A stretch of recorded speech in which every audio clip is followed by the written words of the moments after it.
I met a gypsy. I would like to see. The one thing that I don't agree upon is the 9 whoops. Let's go. Get rid of that. Because I was an amateur who had never ridden Supercross. Guess what I had to do? Learn whoops.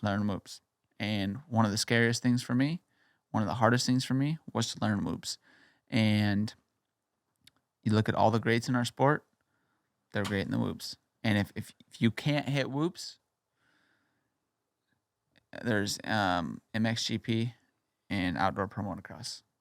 That's my opinion on it. And I guess it's because I already had to go through that process. And, that's a huge, I remember races in Phoenix that had like 13 whoops that were like hard packed loader whoops. And wow, talk about change about the guy they had a couple whoops, burly sets in Phoenix. The guy that's good in the whoops is going to have an exceptional night. Yeah. But that's a massive part of Supercross. I think now it's pretty much free practice, triple is what most guys are doing. So it's basically, I wish it wasn't the case. The whoop section now is basically a rhythm section for 65s. Yeah. And I think but at the end of the day, also, the cream rises to the top. Like Cooper Webb isn't probably considered like the most exceptional guy on the whoops ever, right? He's a 2-time Supercross champion with tracks with 14 whoops and however many whoops, Yeah. So I'm a firm believer in the cream rises to the top, whether the tracks are too rutted, whether the tracks are too hard packed, whatever it is. But that's the only thing that I'm like, man, I really wish that wasn't a thing. And if there was statistics saying that on whoop 10, dudes are crashing really bad and it's taking our riders out, maybe I would understand it more. But yeah, that's the one thing that I would like. The tracks they're breaking down so much now and they've turned so rutted. But again, like the best dudes are still winning. Yeah. So yeah, and that's a pretty good point, to be honest, because I think it's actually a very important point. The cream does rise to the top. Mm-hmm. So why are we dumbing this down? Yeah, I agree. The guys are still gonna win, but now you're making it to where like it's just not really Supercross. You know, you're taking away this huge element. And I had a bit of a rant that I wanted to go on. Like, I can't remember what race it was, but I just as a fan, I've watched Supercross my entire life. There's not a year of my life where I have not been invested in Supercross. Mm-hmm.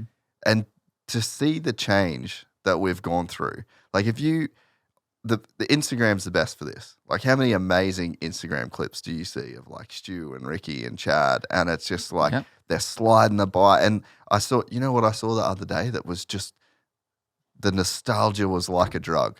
A fucking berm in Supercross that had no ruts in it. Yeah. And it was shiny and black. Like where it was, the dirt wouldn't even stick on it. It was so hard packed. Like some of the races with Stu and those guys cutting back on each other and like just that's gone. Passing each other back and forth 4 times a lap, 5 times a lap. It's like so sick. Also, like, I think as a fan watching, the normal fan watches someone blitz a big set of whoops and they're like, yeah, that's something I can't do. Mm-hmm. Like most guys that ride dirt bikes, they can jump them. We all know how to do jumps. So like a rhythm lane, they probably don't even have the understanding of what it takes to really do it. But it's like, oh yeah, I could, hit the rhythm, whatever. But I can't hit those whoops. Yeah. I can't hit those whoops. Yeah. Now that's kind of like gone a little bit, So that would be my one thing. Yeah. Whoops. Yeah. It's been interesting. I haven't spoke about it like much on the podcast, but I've talked to so many guys that race right now that fucking hate it. Yeah. Like most of us. There's a lot of dudes that just really wish that Supercross could look like Supercross, and that you could go to a Supercross track and it finish the night and you looked like you rode a Supercross track. Yeah. Like it is like if you go down on I was down on the track at LA and like that was actually hard pack at the Coliseum. And you're like, how do dirt bikes go around this? It looked like a fucking bomb went off, bro. In every single turn, and it's like this isn't the sport. I'll bring Maddie down onto the track going into the press conferences because she'll come with me sometimes, and I'm like, this is what we're riding on. Look at this, and then she's like, and she doesn't even really have an indicator of, you know. Yeah. I mean, she She rides her rips a 110. 110. She rips her 110 and gets in some loose gravel, and she's like, I'm out, dude. I'm out. Nope.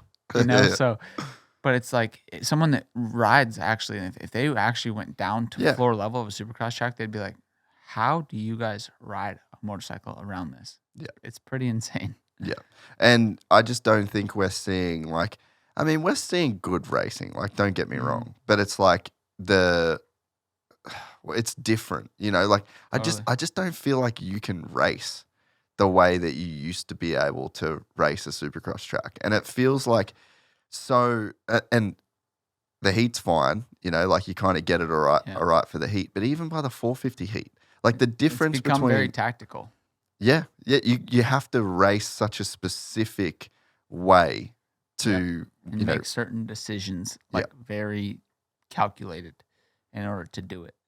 Yeah. Well, it's cool to get your opinion on that because I was lucky I was in Dubai because I was just gonna fucking lose it. I was just getting so, because it's one of the things I like about my job. I just get to go on massive rants. Yeah.